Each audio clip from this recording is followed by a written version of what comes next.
Hi everyone, this is Vijay Lakshmi, DAV RTPP Kadapa, Department of Science. Today, I would like to explain about cell, its structure and function. By the end of this lesson, you are able to explain about the cell organelles and its function. Let us recall the previous knowledge about cell, which we have learnt in class 8th.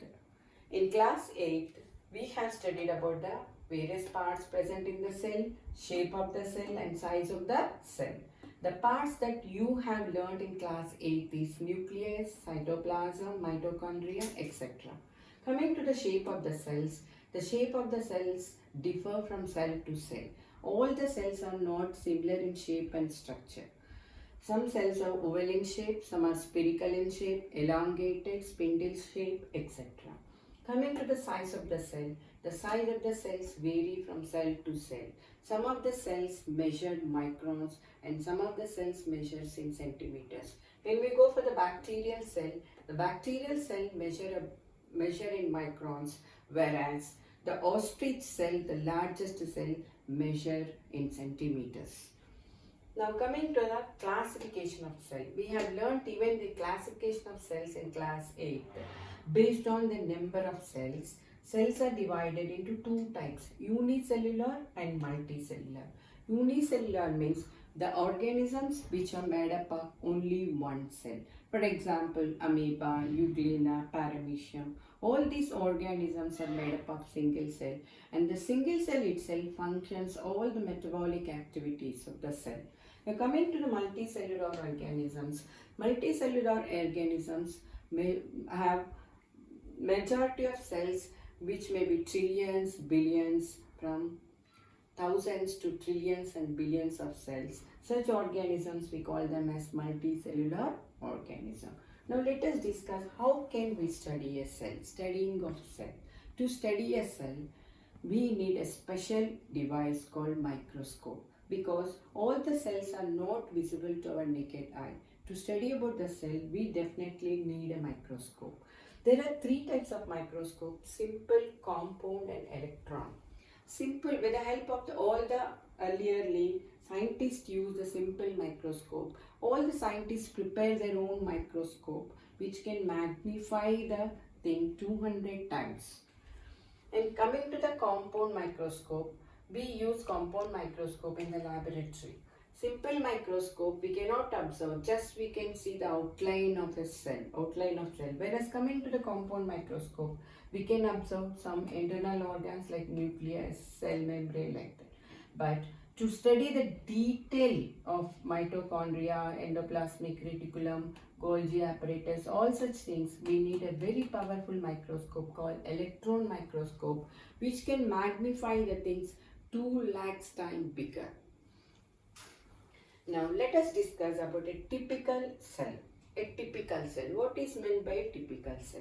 A typical cell is a generalized cell which represent all the cell organelles, or we can call the typical cell as a model of a cell.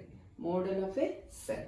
So when we go for the typical cell, we come across so many parts in the cells. These parts we call them as organelles. What we call them? We call them as organelles. There are different organelles in a cell.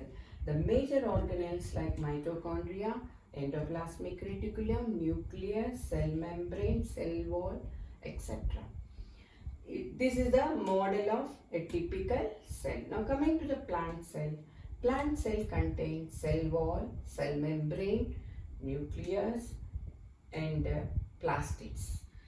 Let us discuss what are the major differences and similarities between a plant cell and animal cell.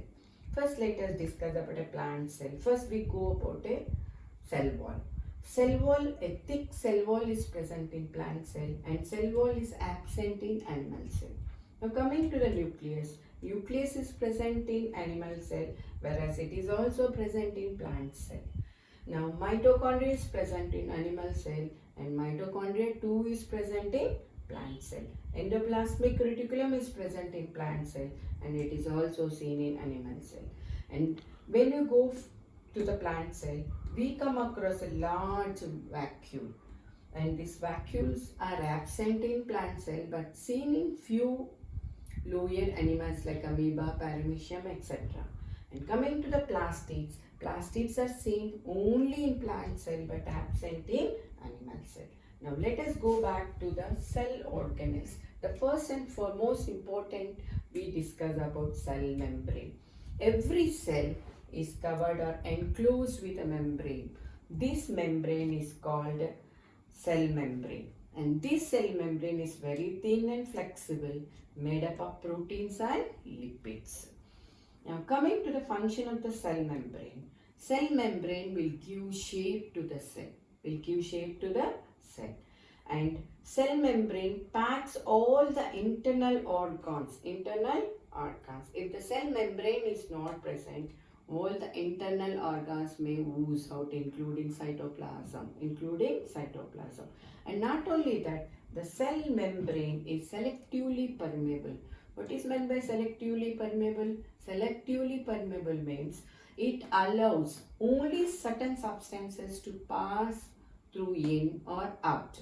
It will not allow all the substances to get in, and it will not allow all the substances to pass out.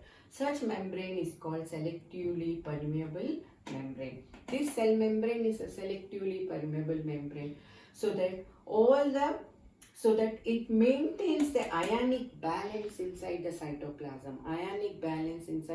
cytoplasm. Suppose if this cell membrane is not selectively permeable, sometimes all the water may ooze out and the cell may become dehydrated. And sometimes water may enter into the cell and the cell may swell and bulge. So that's why cell membrane plays a very important role to maintain the ionic balance inside the cell. Now coming to the cell wall. Cell wall will give rigidity to the cell. Cell wall is thick compared to the cell membrane. Plant cells, apart from the cell membrane, they also have an additional membrane called cell wall, which is very thick and rigid. And this cell wall will give protection to the cell, strength to the cell. And this cell wall is made up of cellulose, whereas the cell membrane is made up of proteins and lipids. And this cellulose will give strength and support to the plant. That's why, because of this cellulose cell wall, plant stems will bend but do not break. And they're very hard. When you observe this wood, the wood is made up of cellulose. When you touch the wood, we feel it is very hard. And when we touch our cells in the skin, they are soft, because our skin is covered with a membrane, or our cells in the skin are covered with a membrane called cell membrane, which is thin and flexible. Whereas the plant parts are covered with the cellulose, which is very hard.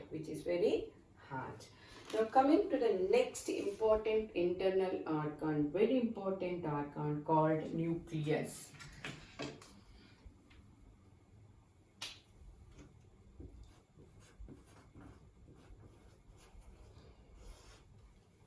Now this nucleus is seen both in the plant cell and animal cell.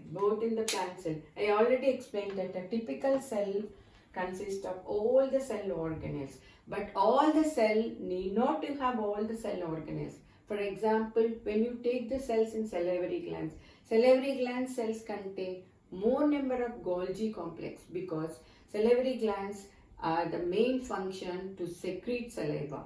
Golgi apparatus are involved in secretion of hormones and enzymes. So now coming to the nucleus. Nucleus is a very important cell organelle which is present inside the cell, and this nucleus controls all the cellular organelles. It controls all the cell organelles.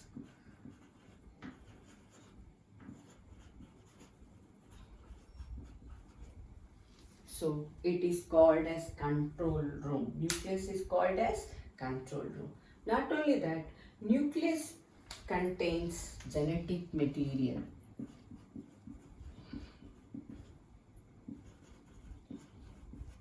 In the form of DNA. Already you learned the full form of DNA in class 8. DNA means deoxyribose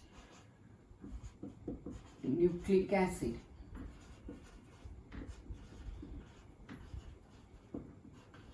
Deoxyribose nucleic acid is the full form of DNA, and this genetic material is responsible for the transformation of information from one generation to another generation. And not only that, this genetic material, with the help of this genetic material, nucleus will control all other cell organelles. And not only that, nucleus plays a very important role in cell division. You already know all the organisms grow. Growth is an important characteristics of organism. So for a cell to grow, the cell needs to divide. So cell division is controlled by nucleus. And not only that, nucleus contain a dark stained structure in it called nucleolus. A dark stained nucleolus. And nucleus, the shape of the nucleus is spherical. And nucleus is covered with a membrane called nuclear membrane.